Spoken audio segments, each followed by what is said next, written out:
I'm Mark Smith at the White House, where we're here to talk about the jobless rate for September. News that that rate has increased to 9.8%. That's the highest since 1983. And we're going to talk about that with Dr. Christina Romer, who heads the White House Council of Economic Advisors. Now, Dr. Romer, not only did the rate go up, but the number of jobs lost increased to 263,000.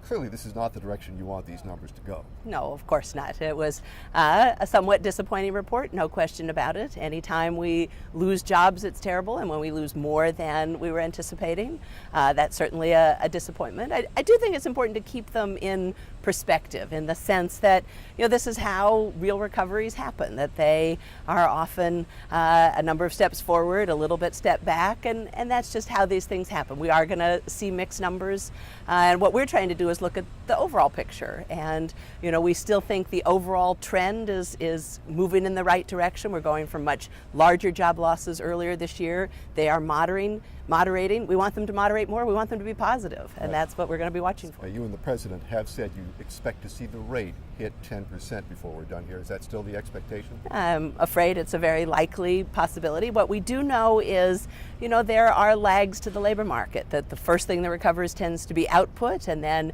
following after that you start to see employment growth, and after that you start to see the unemployment actually come down.